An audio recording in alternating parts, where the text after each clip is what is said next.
Olá a todos! Então, conforme combinado, hoje a gente vem falar então sobre os primeiros 5 capítulos da obra Paulo e Estevão. Que obra interessante! 5 primeiros capítulos que não me deixaram parar de ler em momento algum. Tudo começa com a história de Jochedeb é o nome correto, que é um senhor que está indo fazer compras no mercado. E, muito humilde, não se dignou a cumprimentar os soldados romanos que ali estavam pela rua.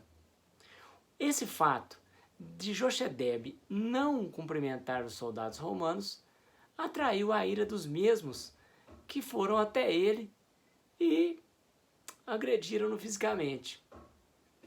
Você vê uma agressão a um senhor de idade. Jochedeb já tinha lá muitos anos de vida.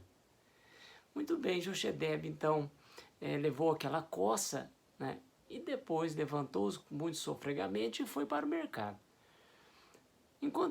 Fez as compras, enquanto estava ali no mercado, vem uma carruagem romana em nome de Licínio Minúcio e leu uma carta em que aquelas pessoas que se sentiam de alguma maneira ofendidas pelos atos ou que foram espoliadas, que fossem até o templo no outro dia para fazer as suas queixas. Jochedeb ouviu isso então e dirigiu-se para sua casa. E ali estava uma outra horda de romanos. Ele então ficou naquela dúvida: cumprimento ou não cumprimento? E ele disse: olha, eu não cumprimentei, fui agredido, então vou cumprimentar. E aí ele foi e saudou aquela horda de romanos. E por ter saudado, e saudou com muita humildade, ele levou outra coça. Foi agredido fisicamente. E quando era agredido, ele ficou entre os mandamentos da Escritura, o não matarás e o olho por olho, dente por dente. Jochedeb, então, foi embora, chega muito mal à sua casa, onde se depara com seus filhos Abigail, com cerca de 18 anos, uma menina formosa, bonita, de cabelos cacheados, e conta a ela a situação que acontecera. Depois chega Gesiel, com cerca de 25 anos de idade, e ambos ouvem o pai. E Gesiel aconselha o pai de que aguarde a justiça divina, que infelizmente isso não poderia ser evitado. Mas Jochedeb não aceita e diz aos filhos que irá no outro dia ao templo queixar-se com Licínio Minúcio. E assim ele fez. No outro dia foi ao templo e queixou-se. Primeiro que Licínio Minúcio havia espoliado suas terras, sobrando apenas e tão somente a pequena casinha, uma chacrazinha até muito bem organizadinha pelos filhos e tudo, com rosas na porta, mas a única coisa que sobrara foi aquilo. E também queixou-se do tratamento que os romanos tiveram com ele. Licínio Minúcio, então, ouve Jochedeb e dá a seguinte sentença: que Jochedeb perderia também a pequena chacrazinha que ele tinha, seria confiscada e que ele deveria desocupá-la em 3 dias. Jochedeb, no primeiro momento, procura redarguir aquela sentença, mas depois, lembrando dos filhos, percebe que não tem como, até tenta pedir para que Licínio não cumprisse esse ato confiscatório, mas ele ainda toma 10 bastonadas em razão de ter ali protestado. Jochedeb então sai, meio atordoado do local, e dirige-se à casa para ter com os filhos. No caminho, vem aquela ideia vingadora na cabeça. Pensou Jochedeb, melhor dizendo: ou eu vou para minha casa ter com meus filhos, ou eu vou me vingar, pondo fogo nas terras circunvizinhas à minha chácara, que são de Licínio Minúcio. O que você acha? Jochebed pôs fogo nas terras circunvizinhas à sua casa, que pertenciam a Licínio Minúcio. O fogo fica descontrolado, esse fogo vai se espalhando. Jochebed fica preocupado com seu filho Jeziel, que não chegava, né? E ele percebe ao finalzinho da tarde Jeziel voltando, com a roupa um pouco chamuscada, nitidamente tinha contribuído para tentar apagar o fogo, o que realmente fizeram o filho de Jochebed. E Jeziel chega em casa dizendo, olha, puseram fogo, pegou fogo, houve um incêndio nas terras, e 2 servos de Licínio Minúcio estão feridos quase à morte. Aqueles 2 servos, disse aos familiares, Jochebed e Abigail, que nos ajudaram na agricultura, que eram amigos nossos. Jochebed, então, muito, de certa forma, arrependido, informa aos filhos que fora ele o autor daquele incêndio. Os filhos, então, tentam apaziguar a situação, lembrando-se de sua mãe já falecida, né? E oram o Salmo 23, pedindo a Deus, né, que a mão de punidora de Licínio Minúcio não recaia tão fortemente sobre eles. E assim nós temos os soldados de Licínio Minúcio, logo tempo depois, batendo às portas da casa de Jochebed e prendendo os 3, Abigail, Jeziel e Jochebed. Eles então vão para a cadeia e ali ficam, né, por algum tempo. Jeziel conversa com Abigail enquanto o pai dorme e transmite a ela o seguinte, olha, Abigail, meu pai já está muito idoso, se ele for condenado à pena de morte, eu, Jeziel, vou assumir a culpa. Meu pai não pode passar por esse transtorno já no final da vida. E aí acontece o julgamento, realmente Licínio Minúcio condena Jochebed à morte. Então, quando há essa condenação, Jeziel chega até Licínio Minúcio e diz a ele, olha, Licínio, fui eu que cometi o ato incendiário, não foi meu pai. Licínio até chega a se assustar, posto que tinha ciência de que Jeziel tentara ajudar a apagar o fogo, tentara ajudar os servos, né? E até se assusta, mas diz, olha, já que você confessou, então você será condenado a ir para as galeras, que são navios, né? Ele ia remar, participar, ia tomar o remo de um daqueles navios grandes que tinham vários servos e escravos lá, no subsolo, lá no navio, no subterrâneo, melhor dizendo, do navio, para promover a movimentação do mesmo. E nesse meio tempo chega um soldado, um mensageiro, dizendo, olha, Licínio, inclusive um dos servos acaba de morrer. E aí Licínio vai submeter o Jochebed a açoites, e também Jeziel, que será açoitado e depois colocado nas galeras. Assim acontece, na presença de Abigail, Jochebed vai sendo açoitado e chega uma hora que uma das pontas da chibata pega no pescoço dele e o fere de morte. Ele começa a perder muito sangue e agoniza ali na frente dos 2 filhos. Abigail começa a fazer um cântico, que era o cântico dos aflitos, também ensinado pela mãe, e ela, então, de certa forma, comove todos que estão ali, inclusive Licínio, que decide por libertá-la, mas mantém a pena de Jeziel. Abigail, então, liberta, vai ser levada para fora do templo por Justiniano, que é um soldado que também, comovido com ela, diz a ela assim, olha, vai embora daqui antes que Licínio mude de ideia.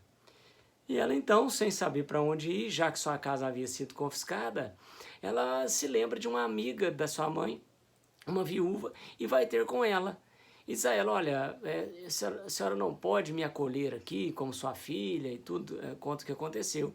E a viúva disse, olha, infelizmente não tem jeito, eu conheço a ira de Licínio e eu não quero participar disso. O que eu posso te dizer é para você ir ter com Zacarias. Se você se lembra de Zacarias, Zacarias está indo embora aqui da cidade, tudo isso acontece em Corinto, né?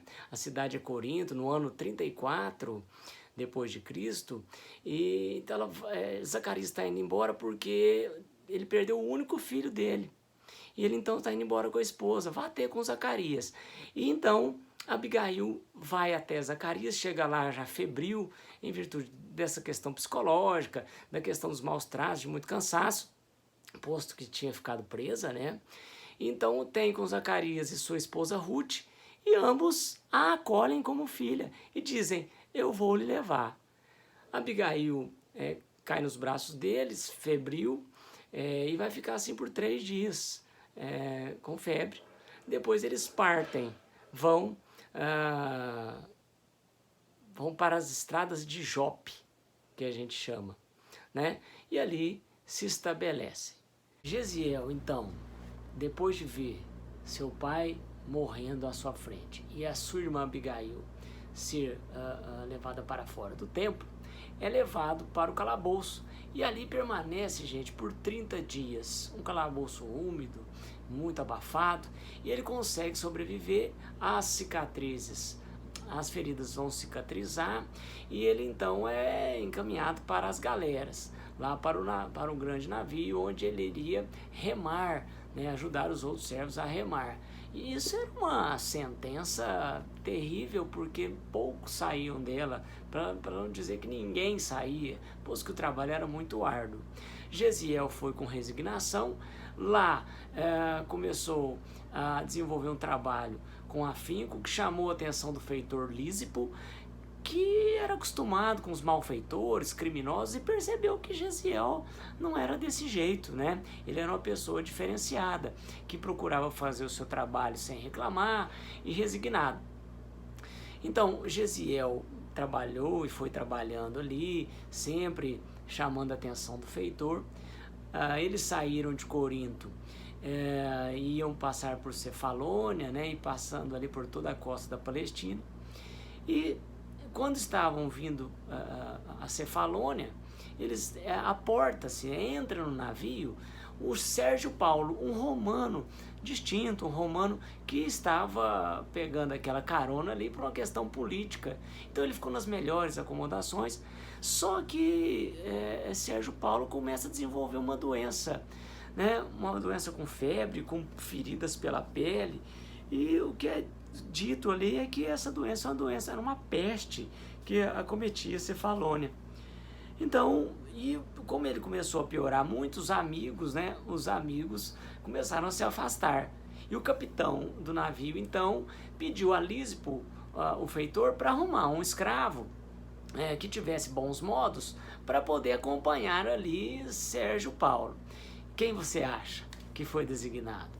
Isso mesmo, Gesiel. Gesiel foi designado, então, e ele fez um trabalho muito bom, né, muito aguerrido ali junto a Sérgio Paulo, ficava na cabeceira da cama dele, sempre dando toda a atenção e fazendo curativos e falando das velhas escrituras, até que Sérgio Paulo veio a convalescer, pegou uma afinidade por Gesiel e aí ele ficou bom.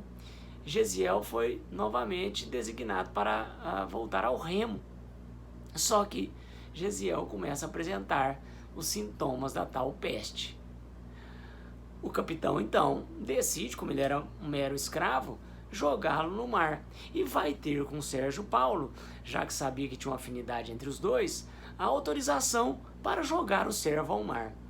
Foi quando Sérgio Paulo, então, disse, não vou dar essa autorização. Chame lá, eu quero saber um pouco mais desse servo, como é que... Chama lá o feitor. Veio Lísipo e na presença do capitão, Lísipo fez uma excelente descrição de Gesiel. Falou bem de Gesiel, de maneira que respaldou a atitude de Sérgio Paulo de não jogá-lo ao mar. E Sérgio Paulo queria inclusive dar a liberdade a Gesiel. Só que o capitão ficou preocupado com Licínio Minúcio, porque ele era um escravo que tinha sido levado ali por tentar ou por pôr fogo nas terras de Licínio Minúcio. Então, Sérgio Paulo diz aos dois tripulantes o seguinte: olha, então eu vou colocá-lo num bote e vou levá-lo até a terra firme. Lá eu deixo ele, né? Mas mesmo assim, o capitão ficou preocupado e Sérgio Paulo disse assim: então coloque nos relatórios que eu vou levar ele no bote e jogo ele no mar. Consta isso, mas não vou fazer, eu vou levá-lo até a terra firme e lá eu vou libertá-lo, vou dar liberdade a ele, vai ser um liberto. E assim procedeu Sérgio Paulo, deixa Gesiel com a incumbência de ir para uma cidade interiorana, posto que havia muitos romanos ali na costa, e vai embora. Gesiel, muito febril, muito doente mesmo, fica no matagal. Nesse matagal ele acorda ali com uma pessoa tentando tirar-lhe a carteira, né, o dinheiro. Essa pessoa era Irineu. Gesiel então disse: olha, pode levar meu dinheiro, tá aqui. Deu o dinheiro para Irineu. Irineu ficou até um tanto quanto assustado com aquela atitude, né? E Gesiel interpela-o, dizendo: não me mate, eu preciso, você me conhece algum albergue, algum lugar que possa me acolher? Como Irineu tinha recebido o dinheiro na totalidade, ali ele leva Gesiel até os homens do caminho. Nesse local, ele encontra-se com Efraim, um senhor, e Efraim decide então recepcionar Gesiel. Efraim descobre que ele está com a peste, já era uma peste conhecida, e diz: olha, aqui não vai dar, eu tenho mais um enfermo com a mesma peste, não vai dar para ficar aqui, nós temos que te levar para Jerusalém, que lá tem mais recursos. E aí leva numa carroça fechada Gesiel até Jerusalém. Em Jerusalém, Efraim apresenta Gesiel a Simão Pedro. Simão Pedro então chama Gesiel de irmão, o que causa até um certo susto lá em Gesiel. Ele diz: como é que você está me chamando de irmão, né? Você nem me conhece, eles somos irmãos em Deus. E aí recepciona. Tiago, que estava com Simão Pedro, o alerta de que já tem 49 doentes na casa, que não vai caber, mas Simão Pedro diz: eu vou recebê-lo sim, vou receber os dois enfermos trazidos aí por Efraim. E os recebe. Gesiel, muito mal, vai ser tratado, nos seus delírios fala muito das velhas escrituras, notadamente de Isaías, o que chama muita atenção de Simão Pedro. Então, Simão Pedro começa a ver que era um homem que tinha conhecimento aprofundado das velhas escrituras. Quando Gesiel se recupera, Simão Pedro vai até Gesiel e pergunta a ele: olha, de onde você veio, qual é a sua história? E Gesiel conta toda a história para Simão Pedro, né? E Simão Pedro, então, indaga Gesiel daquele conhecimento que ele tinha das escrituras, né? Começam a conversar das velhas escrituras, até que Simão Pedro fala do Messias, né? E Gesiel fala: mas o Messias ainda virá. Ele diz: não, o Messias já veio, você não sabia? Já veio, já veio e já morreu tem 1 ano. Lembre-se que nós estamos no ano 34, Jesus morre com 33 anos, né? Então, Gesiel, muito surpreso, procura saber mais de Jesus, e Simão Pedro oferece lá a Gesiel o Evangelho. E aí Gesiel devora ali o Evangelho, começa a estudar ferreamente o Evangelho, vê a bondade que era Jesus, faz uma comparação com as antigas escrituras, né? E ele nos diz no livro, né, achei uma passagem interessante, que na época das velhas escrituras valia o olho por olho, né? Já com Jesus, nas novas escrituras, valia o amor e o perdão. Enquanto nas velhas escrituras era o olho por olho, dente por dente, com Jesus se você fosse ferido numa face, você consideraria a outra e deveria perdoar 70 vezes 7. Gesiel então começa a chorar e diz: meu Deus, esse é o Messias mesmo, eu quero me batizar. Foi então que Simão Pedro chega para Gesiel e diz: olha, Gesiel, perfeito, você vai ser meu filho. E Gesiel fala: eu preciso mudar de nome, já que vou me batizar, me converter a Jesus Cristo. E ele então passa a ter o nome de Estevão. Muito bem. Depois disso, nós temos a saga voltando-se para o aparecimento de Saulo, que é o capítulo 4. Saulo é reportado como um jovem de 30 anos, viril, que está vindo para Jerusalém encontrar-se com um amigo chamado Sadoc. E ele é bem recebido ali por Sadoc. Ele é um jovem rabino, doutor da lei, ele Saulo, né? E Sadoc o recebe muito bem. E eles têm um diálogo onde Saulo confessa a Sadoc que está apaixonado, que quer se casar com uma menina filha de Zacarias, chamada Abigail. Abigail, lembra lá? Abigail, filha de Jochebed? Pois é, ele deixa isso lá na conversa com Sadoc. Além disso, Sadoc informa Saulo que existe os homens do caminho que estão fazendo pregações, que estão tratando de enfermos, né? E que isso talvez poderia, de alguma maneira, violar as velhas escrituras. Saulo, como era um rabino, estudioso das velhas escrituras, disse a Sadoc então que queria ir lá nesses homens do caminho para averiguar essa situação. Ele então vai até os homens do caminho e lá ele percebe muitos maltrapilhos, pessoas doentes, né? E até ele comenta, ele fala: mas como é que essas pessoas vão causar qualquer tipo de violação às velhas escrituras? Ele ali fica até que aglomera-se muita gente, né? E surge lá o Estevão. Esse Estevão, Sadoc já tinha falado alguma coisa para Saulo, né? Olha, tem um jovem lá que ele faz umas pregações, o nome dele é Estevão. E Saulo então se interessa por ouvir a pregação de Estevão. O pessoal todo aglomerado para ouvir Estevão. Estevão então começa a pregar sobre Jesus, sobre o amor. E ele então traz a lume, né, para as pessoas ali existentes que o correto é o amor, que o Messias, o Nazareno, é o caminho a ser seguido. Saulo então sente-se aviltado, posto que tinha Moisés como aquele que deveria ser seguido, e interpela Estevão no meio ali da oratória dele, dizendo: olha, como assim?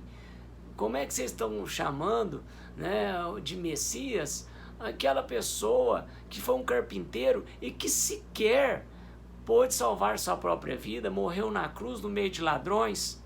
E Estevão, muito calmamente, muito serenamente, disse: olha, que bom que ele foi carpinteiro, porque ele pelo menos vai dar uma casa para a humanidade.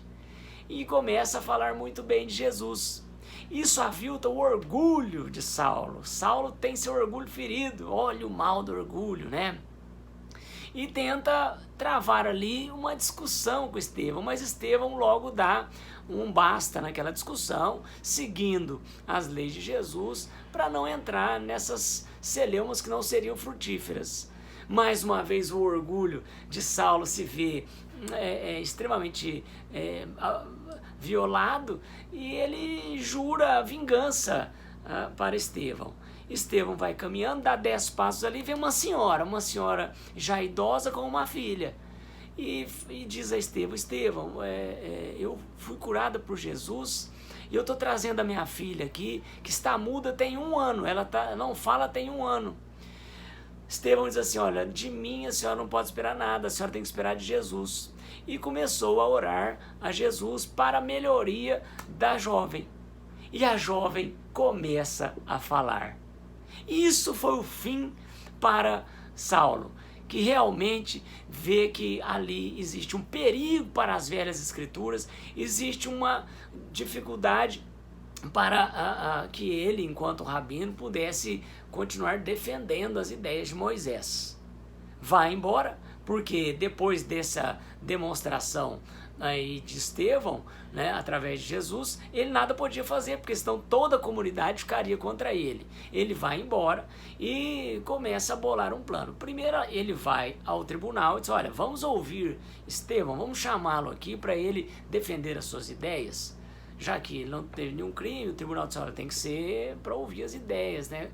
Então, chama ele. Aí a carta convite foi para Estevão e Estevão ignora. Diz, não vou lá, eu não sou obrigado a ir, eu não vou. E aí que Saulo, ainda com aquela ideia, vai pedir para um amigo seu que faça uma denúncia. Então Saulo interpela seu amigo e diz a ele assim, olha, lembra de Jesus, aquele Nazareno que foi morto entre ladrões? Pois é, tem um rapaz chamado Estevão. Eu conheço Estevão, eu sei o que ele está falando. Você quer me fazer um favor? Disse Saulo a esse amigo. E esse amigo disse, qual é? Eu quero que você faz uma denúncia dizendo que ele está blasfemando as leis, as escrituras, e é um criminoso, né? Ele tem feito a cabeça de populares. E o amigo de Saulo então diz, é só isso que você quer que eu faça? Então eu farei. E vai lá e faz a denúncia. Feita a denúncia, aí ele poderia ser, nos termos de hoje, intimado, e ele teria que comparecer.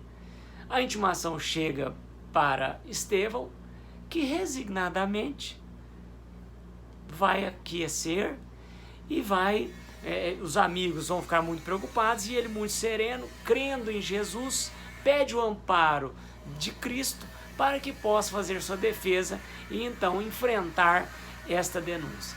Esse foi o término da porção que nós ficamos de ler. Olha só o que vai acontecer agora nesse julgamento. Como é que vai acontecer, como é que vai continuar essa história. Isso nós vamos ver daqui 15 dias, né? Então nós vamos combinar que, sem ser a próxima sexta-feira, na outra, nós voltaremos a falar aqui com vocês sobre o livro Paulo e Estevão. Então nós vamos ler mais 100 páginas, tá? Então como é que vai ser? Nós vamos começar aqui do capítulo 5 e vamos até o capítulo, vamos ver aqui mais 100 páginas, pra gente não, até o finalzinho da primeira parte, até o fim da primeira parte. Então nós vamos terminar a primeira parte na próxima quinzena, pessoal. Nós vamos ler até o capítulo 10. Eu espero que vocês estejam gostando da história. É uma história que eu falei aqui bem en passant, que tem muitas frases de Jesus, que traz orações interessantíssimas e que tem sido uma leitura excelente. Eu não estou conseguindo parar de ler. Então nós ficamos combinados para daqui a 15 dias lermos até o capítulo 10, inclusive nós vamos terminar a primeira parte desse livraço chamado Paulo e Estevão. Até breve, amigos!